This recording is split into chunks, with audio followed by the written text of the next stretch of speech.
हम 7 बहनें थीं और एक सबसे छोटा भाई था। वो हमारा बहुत लाडला था। हम सब बहनें उसको बहुत प्यार करती थीं। एक दिन अचानक हमारा भाई अगवा हो गया। हमारे घर का हाल बहुत बुरा था। माँ की हालत बहुत ख़राब थी। हम सब पर क़यामत टूट पड़ी थी। फिर पापा का ट्रांसफ़र हो गया और हम वो शहर छोड़कर चले गए। फिर मेरी शादी हो गई। जिस घर में शादी हुई वहाँ एक बहुत स्मार्ट लड़का था जो मेरे पति के चाचा का एकलौता बेटा था। उसको मेरी सबसे छोटी बहन पसंद आ गई। कहने लगा शादी इसी से करूँगा। लेकिन जब उस लड़के के पैर पर वो निशान देखा तो मेरी हैरत की इंतहान ना रही। वो ही आँखें, वही नैन नक्श, वही रंग रूप। मेरी आँखों के सामने मेरे छोटे भाई का नक्शा घूम गया था। मेरे सामने उस वक्त मेरे पति के चाचा का बेटा था। उनकी फैमिली अभी अभी बाहर से वापस आई थी। वो मेरे पति के साथ बैठे बातें कर रहा था। सब लोग बातों में बिजी थे लेकिन मेरी नज़र सिर्फ उसी पर टिकी हुई थी कि अचानक दीदी मुझे ढूंढ लो, मैं कहाँ हूँ। 7 साल के शिवम की आवाज़ मेरे कानों में गूंजने लगी। हम 7 बहनें थीं और शिवम हमारा एक ही भाई था जो हम 7 बहनों के बाद बड़ी मिन्नतें मुरादों से पैदा हुआ था। और शिवम से छोटी एक बहन रिया थी जो उससे 2 साल छोटी थी। बहनों में मेरा नंबर 5वां था। हम सब बहनों ने अपने भाई के खूब लाड उठाए थे। हर वक्त हम शिवम के नखरे उठाती रहती थी लेकिन ना जाने क्यों हमारी खुशियों को नज़र खा गई थी। ये उन दिनों की बात है जब शिवम 7 साल का था। वो गली में खेलने चला जाता और जब घर लौटता तो खूब मिट्टी से भरा होता। मैं उसे नहला धुलाकर साफ कपड़े पहना देती। बड़ी बहन उसे खाना खिलाती और मेरी तो जान बसती थी मेरे भाई में। शाम को वो रोज़ मेरे साथ छिपन छिपाई खेलता था और मुझसे कहता दीदी मुझे ढूंढ लो। मैं उसे ढूंढती रह जाती लेकिन वे मुझे कहीं नहीं मिलता।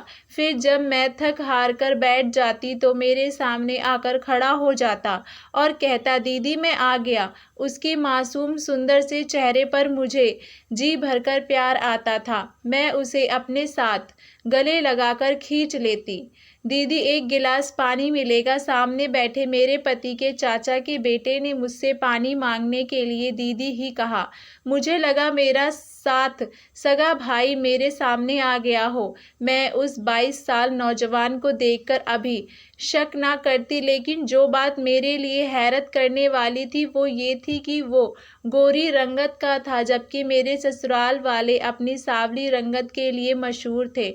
मेरी सास ससुर चाचा चाची सबकी रंगत दबी हुई थी। यहाँ तक कि मेरे पति और मेरे दोनों देवर भी सांवली रंगत के थे लेकिन इनके चाचा का बेटा तो देखने में बिल्कुल हीरो लगता था।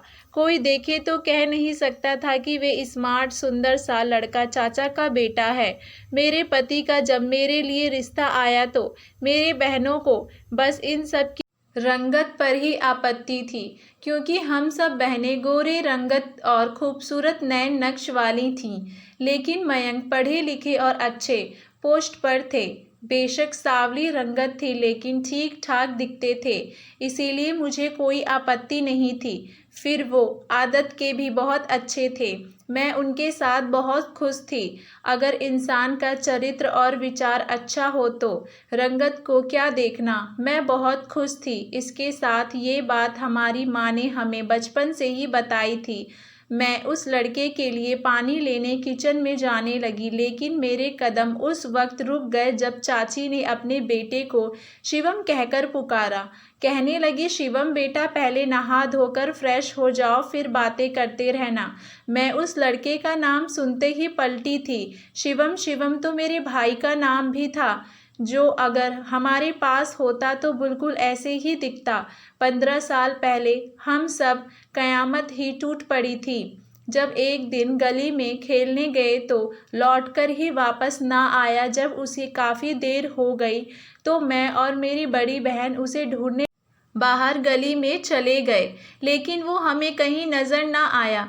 मैंने गली में खेलते बच्चों से पूछा कि शिवम कहाँ हो तो वे कहने लगे कि पता नहीं एक औरत आई थी और कहने लगी मेरे साथ चलो, तुम्हें आइसक्रीम खिलाऊंगी, और वो उसके साथ चला गया। हम तो ये सुनकर ही परेशान हो गए थे। मेरी माँ ने मोहल्ले का कोई घर ना छोड़ा, लेकिन शिवम कहीं नहीं मिला। पापा ने पुलिस को रिपोर्ट भी लिखवाई, लेकिन फिर भी कोई हल ना निकला। मेरी माँ तो शुरू में अपना दिमाग हालात खो बैठी थी। शिवम को पुकारते हुए बाहर गली में निकल जाती। शिवम की उम्र के बच्चों को पकड़ पकड़ कर छिपाने लगती। कहती तुम ही मेरे शिवम हो। अपनी माँ की हालत देखकर हम रोने लगते हैं। मुझे भी यही लगता था कि शिवम कहीं पर छुपा हुआ है। अभी कुछ देर बाद मेरे सामने आएगा और कहेगा कि दीदी मैं आ गया, लेकिन ये तमन्ना कभी पूरी नहीं हो सकी। माँ की बिगड़ती हालत को देखते हुए मेरे पापा हमें दिल्ली ले आए। शिवम का दुख सबके दिलों में कभी भी पुराना नहीं हो सका था। हम हर साल यही सोचते कि अब वो इतने साल का हो चुका होगा, अब वो ऐसा दिखता होगा।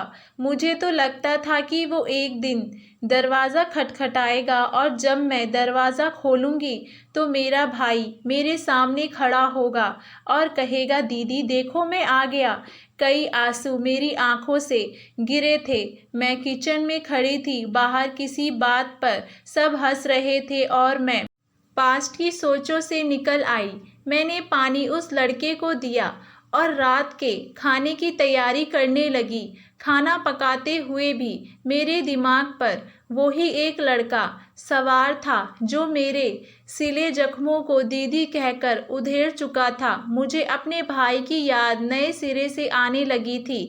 जब भी बाहर खेल कर आता मेरे गले में बाहें डाल देता और कहता पालक पनीर बनाओ ना दीदी, मुझे वो बहुत अच्छी लगती है। मैं बोली मैं पालक पनीर डालते हुए अपने आंसुओं को रोक नहीं पाई थी। खाने के दौरान भी मेरी नज़रें उसी लड़के को देखती रही। मेरा भाई शिवम भी आज होता तो 22 साल का ही होता जितना ये है। दीदी आपने पालक पनीर बहुत मज़े की बनाई है। मैं जानता हूँ पालक पनीर का शौकीन हूँ, मम्मी को बिल्कुल भी नहीं आती बनानी। उसका खाने का अंदाज तक शिवम जैसा था। खाते हुए वो मुश्किल बोले जा रहा था। मैं बस उसे ही देख रही थी। अपने अंदर कहीं भाई को वर्षों से ना देखने की हसरत को पूरा कर रही थी। मेरा दिल चाह रहा था कि वो कह दे ये दीदी मैं ही तुम्हारा भाई हूँ, तो मैं उसे सीने से लगा लूँ, उसका माथा चूमती, रात भर बैठकर उससे बातें करूँ। हमारे तो ठीक से शौक में पूरे नहीं हुए थे। ना मालूम वो औरत हमारा भाई हमसे छीन कर कहाँ ले गई थी। जब भी हमारा दिल दुखता हम जी भर कर उस औरत को बद्दुआएं देते थे। कैसी जी चाहता है किसी के जिगर के टुकड़े चुरा कर ले जाए। लोग क्यों नहीं सोचते कि उसके घर वालों पर क्या कयामत टूटती होगी। मुझे याद आने लगा जब हम दिल्ली में शिफ्ट हुए थे। माँ काफ़ी बहल गई थी, जान गई थी कि शिवम अब हमें कभी नहीं मिल सकता, लेकिन चुप चुप रहने लगी थी। उनकी आंखें भीगी रहती थीं। हमने उसके बाद अपनी माँ को कभी मुस्कुराते नहीं देखा था, ना ही बात करते देखा। बड़ी दीदी की शादी के बाद जब दीदी के घर बेटा हुआ तो माँ की खुशी देखने वाली थी। कहने लगी कि मेरा शिवम वापस आ गया है। वो दीदी के बेटे को बहुत प्यार करती थी। अजीब इत्तेफाक ये था कि हम बहनों के घर बेटे ही हुए थे। मेरी शादी को 5 साल बीत गए थे और मेरा भी 1 साल का बेटा था। हम सब बहनों की शादियां हो चुकी थी। अब सबसे छोटी बहन रिया ही बची थी। एक दिन मेरे बेटे को बुखार हो गया। मेरे पति अभी काम से वापस नहीं लौटे थे और घर पर शिवम के अलावा कोई दूसरा आदमी नहीं था। डॉक्टर का क्लिनिक भी काफ़ी दूर पर था। जब मैंने अपनी सास से कहा कि मुन्ने को बहुत तेज़ बुखार है, मुझे इसे लेकर डॉक्टर के पास जाना है, मेरी सास ने शिवम से कह दिया कि वो मुझे अपने साथ ले जाए। मैं उसके साथ अपने बेटे को डॉक्टर के पास ले गई। वो डॉक्टर मेरे ससुराल की फैमिली डॉक्टर थी, हम सबको जानती थी। पहली बार मेरे साथ शिवम को देखकर मुस्कुराकर कहने लगी कि आपके भाई की शक्ल आपसे बहुत मिलती है। ये सुनकर मेरी नज़रें फौरन शिवम के चेहरे पर जा टिकी थी। वो भी मुस्कुरा रहा था।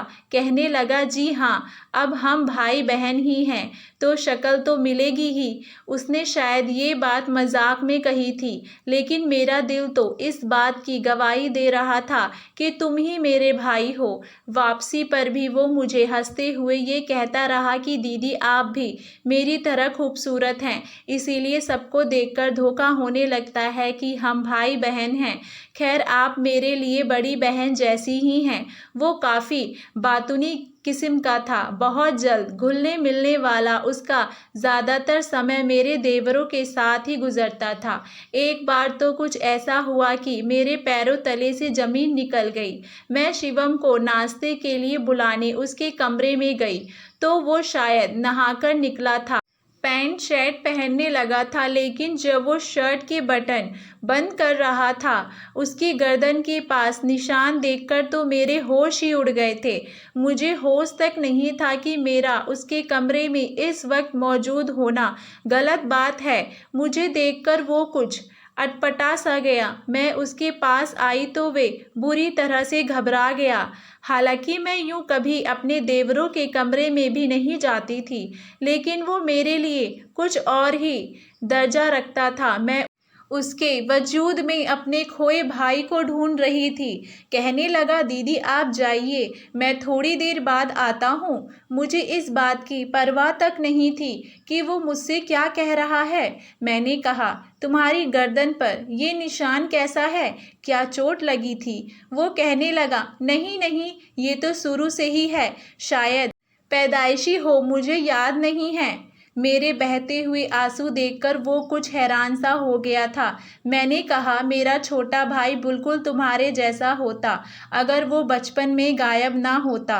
माफ़ करना, लेकिन मैं जब तुम्हें देखती हूँ मुझे मेरा भाई याद आने लगता है। उसकी गर्दन पर भी ऐसा ही निशान था, इसीलिए जब तुम्हारी गर्दन पर भी वैसे ही निशान देखा तो यूं बिना इजाज़त तुम्हारे कमरे में आ गई। मेरी वजह सुनकर वो गहरी सांस भरकर बोला, भगवान आपको सब्र दे। मुझे आप अपना छोटा भाई ही समझे कि भगवान ने आपको आपका भाई लौटा दिया है।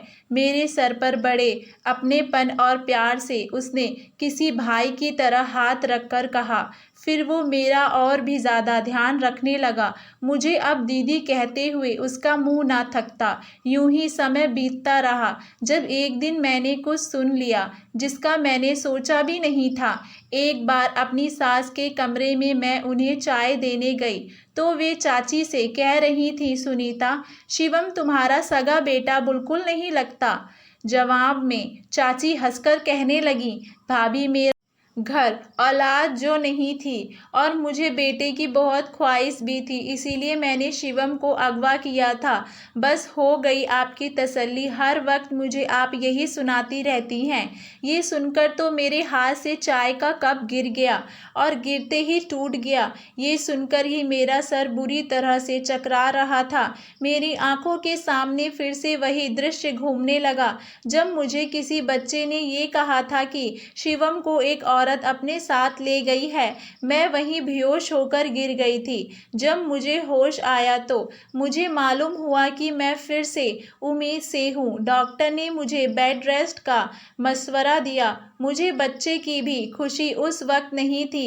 मेरा दिमाग तो अपनी चाची सास की बात पर अटका हुआ था। मुझे लगा मेरे अंदर सीले हुए जख्म फिर से खुल गए हैं। मेरा हर जख्म ताज़ा हो गया है। दर्द की टीसी फिर से उठने लगी थी। अगर ये बात चाची ने मजाक में भी कही थी तो मेरी जगह कोई भी सुनता तो सच ही मान लेता और मैंने सचमुच अपना भाई खोया था। फिर उसकी गर्दन पर वो काला निशान भी शिवम की गर्दन जैसा था। दिन ब दिन मेरा शक यकीन में बदलने लगा था। गिरी तबीयत देखकर मेरे पति ने मुझसे ये कहा कि मैं रिया को कुछ दिनों के लिए अपने पास बुला लूं। वो कहने लगे कि अगर चाचा चाची ने आए होते तो वो मुझे मायके भेज देते, लेकिन मेहमान के होते हुए मेरा मायके जाना सही नहीं है। फिर मैं खुद भी जाना नहीं चाहती थी। शिवम की सूरत में मुझे मेरा भाई नज़र आता था। मैंने रिया को अपने पास बुला लिया। अब मेरी काफ़ी जिम्मेदारी कम हो गई थी। रिया हम सब बहनों में सबसे ज़्यादा सुंदर थी। कोई एक बार भी उसे देख लेता तो नज़रें चुराना भूल जाता। कई बार मुझसे मेरी सास ने रिया के साथ मेरे देवर के लिए शादी के सिलसिले में दबे लफ्ज़ों में बात की थी, लेकिन रिया को अपनी सुंदरता पर बहुत नाज था। उसने मुझसे साफ मना कर दिया कि दीदी, मैं शादी किसी ऐसे लड़के से करूँगी जो मेरी तरह खूबसूरत हो। रिया मेरे सेवा भी करती थी और किचन भी संभालती थी। एक बार मैं लॉन्ज में बैठी थी, शिवम भी वहीं टीवी देख रहा था जब मैंने उसे अकेला पाकर कुछ पूछना चाहा। 7 साल से पहले की कोई बात उसे याद तो होगी, उसी से मुझे अंदाज़ा हो जाएगा कि वो कौन है। मैंने कहा, शिवम, तुम्हें बचपन में क्या खेलना पसंद था? कहने लगा, छिपन छिपाई। ये सुनकर मेरा दिल थक से रह गया, क्योंकि मेरे भाई को भी ये खेल पसंद था। मैंने कहा, तुम्हें दुख तो होता होगा, तुम बचपन से अकेले हो, कोई तुम्हारा दूसरा बहन भाई नहीं है, बचपन में तुम अकेले ही खेलते होंगे, तब तो बहुत बुरा लगता होगा। मेरी बात सुनकर वो हंसने लगा। कहने लगा, मुझे 7 साल से पहले का कुछ भी याद नहीं है, क्योंकि मम्मी बताती हैं कि मैं छत से गिर गया था। मेरी जान तो बच गई थी, लेकिन मुझे अपना बचपन भूल गया था। मैं तो अपने मम्मी पापा को भी नहीं पहचानता था। मुझे लगता था कि मैं गैरों के बीच में रहता हूँ। शिवम की बात ने मेरे होश उड़ा दिए थे और दूसरे होश मेरे ये बात सुनकर उड़े कि जब मेरी सास ने ये बताया कि मेरी सास और उनकी देवरानी की शादी एक साथ हुई थी, लेकिन 5 साल तक देवर के घर कोई बच्चा नहीं हुआ और मेरी सास के 3 बेटे हो गए थे। फिर उनके देवर नौकरी के लिए दुबई चले गए और देवरानी लखनऊ अपने मायके चली गईं। वो उम्मीद से हो गई थीं। फिर पता चला कि उनका बेटा हुआ है, लेकिन इत्तेफाक ऐसा था, 7 साल तक ना देवरानी का दिल्ली आना हुआ और ना ही मेरी सास लखनऊ गई। ये सुनकर मैं हैरान हुई। हमारा भाई भी तो लखनऊ में ही खोया था। फिर मेरी सास कहने लगी कि जैसे ही मेरा देवर 7 साल बाद दुबई से लौटा तो पत्नी बच्चे को भी साथ लेकर गया। मेरी सास ने पहली बार शिवम को तभी देखा था जब वो दुबई जाने से पहले दिल्ली आए थे। तब उसके सर पर पट्टी बंधी हुई थी, उसे चोट आई थी और बस गुमसुम सा एक कोने में बैठा रहता था। तब वो उसे अपनी माँ की भी पहचान भूल गई थी। ये बात सुनकर मुझे अंदर से ये बात सता रही थी कि हो ना हो मेरे भाई को इसी चाची ने ही अगवा करके अपना बेटा बनाया है और इसके पीछे याददाश्त भी ख़त्म करवा दी है। ना जाने कैसे कैसे दिमागी अटैक मेरे भाई के सर पर करवाए होंगे, उसे तो कुछ भी याद नहीं है। मेरे भाई की गर्दन से ज़रा नीचे एक पैदाइशी निशान था जो काले रंग का था। शिवम की गर्दन पर भी वही निशान मैं देख चुकी थी। शिवम को वो पसंद था जो मेरे भाई को पसंद था। अभी तो मैं इन्हीं बातों में ताने बाने बुन रही थी जब एक और धमाका हुआ जिसने मेरी सोचने समझने की शक्ति ही ख़त्म कर दी। जब मेरी चाची सास ने रिया का रिश्ता शिवम के लिए मांगा, मैं तो गुमसुम उनकी शक्ल देखती रह गई। मैंने उन्हें साफ इनकार कर दिया कि रिया की बात कहीं तय है। जब तक मुझे ये पता न चल जाता कि शिवम कौन है, मैं कैसे रिया के साथ कोई फैसला कर सकती थी। मैं पहले से ही काफ़ी बेहतर हो चुकी थी, इसीलिए मैंने रिया को वापस जाने के लिए कह दिया। वो कुछ उदास उदासी हो गई थी। कहने लगी, दीदी, आपने रिश्ते से झूठ बोलकर क्यों मना किया? मेरा तो कहीं भी रिश्ता तय नहीं हुआ। मैंने कहा, तुम मुझसे बहस ना करो और जाओ यहाँ से। अब मैं ठीक हूँ, अपना घर संभाल सकती हूँ। अगर तुम्हारे दिमाग में शिवम को लेकर कुछ जज्बा है तो बेहतर है कि तुम उन्हें खत्म कर दो। मैं कभी भी तुम्हारी शादी शिवम से नहीं होने दूंगी। मेरे कड़े शब्दों के सामने वो कुछ ना बोली और वापस चली गई। लेकिन अगले दिन मैं किचन में काम कर रही थी जब शिवम मेरे पास आ गया। कहने लगा, दीदी आपने इनकार क्यों किया? मैं रिया को पसंद करने लगा हूँ और वो भी मुझे पसंद करती है, और मैं ये भी जानता हूँ कि उसका रिश्ता कहीं तय नहीं हुआ है। मुझ में ऐसी कौन सी खराबी देख ली आपने जो आपने इनकार कर दिया? मुझे बताइए। आपने तो मुझे हमेशा अपने भाई की तरह ही समझा है और मैं भी आपको अपनी दीदी ही समझता हूँ। मुझे तो लगा था कि ये खबर सुनकर आप खुश हो जाएंगी, हमारी मदद करेंगी। भला मैं इसके सवाल का क्या जवाब देती? मैंने साफ उसे कह दिया कि मुझे तुम्हारे बारे में शक है। तुम चाची के सगे बेटे नहीं लगते। ना जाने तुम कौन हो, कौन नहीं, किस परिवार से हो। मैं कैसे तुम्हें अपनी सगी बहन दे दूं? जाकर पहले आईने में देखो, तुम कहाँ से चाचा चाची के बेटे लगते हो। मैंने अकड़ लहजे अपनाते हुए शिवम से कहा था। मुझे नहीं मालूम था कि चाची किचन से बाहर खड़ी मेरी बातें सुन रही होंगी। वो अंदर चली आई और कहने लगी, तुम्हें अपनी बहन का रिश्ता नहीं देना तो मत दो, लेकिन तुम मेरे बेटे को क्यों भड़का रही हो? शिवम मेरा सगा बेटा है। मैंने कहा, फिर शिवम को अपना बचपन क्यों याद नहीं? आपने झूठ बोला है कि ये आपका सगा बेटा है, जबकि ये आपका सगा बेटा ही नहीं है। कब से बर्दाश्त कर रही थी, लेकिन अब बर्दाश्त करना मेरे बस की बात नहीं रही, इसीलिए मैं चिल्लाकर बोल रही थी।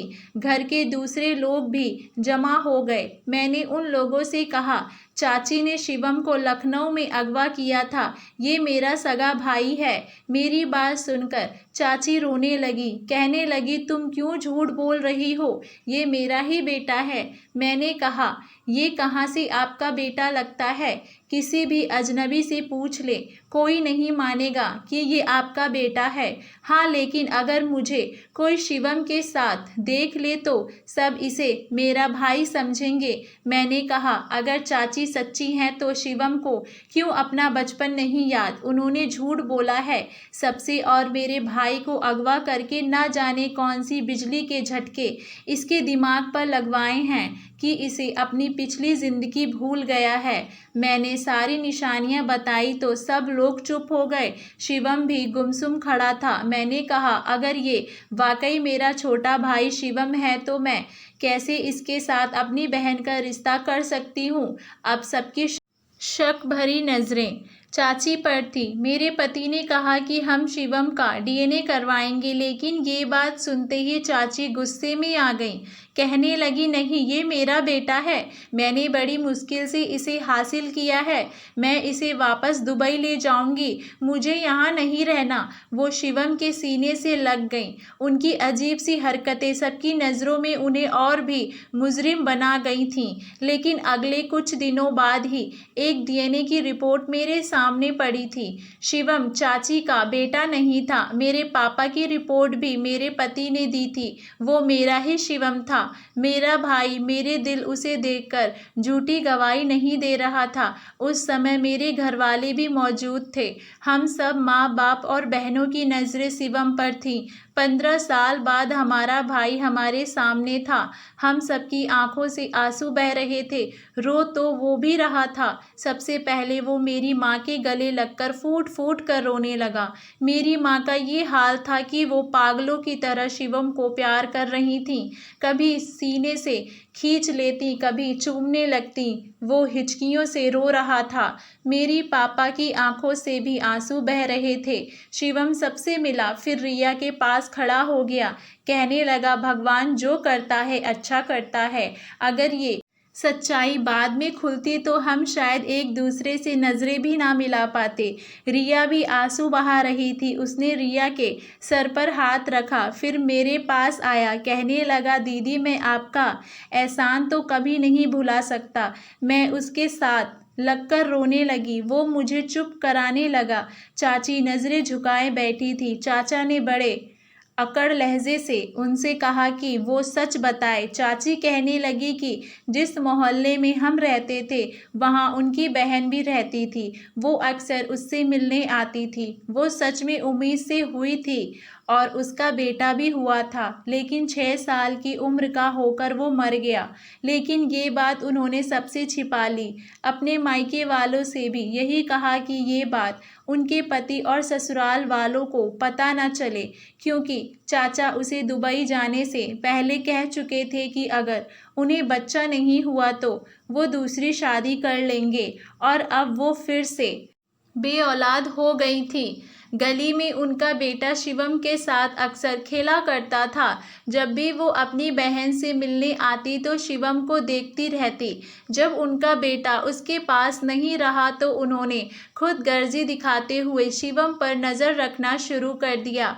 7 साल का जब शिवम हो गया तो वो शिवम की नज़रों में अजनबी नहीं रही थीं। वो कुछ न कुछ शिवम को खिलाती पिलाती रहती थीं।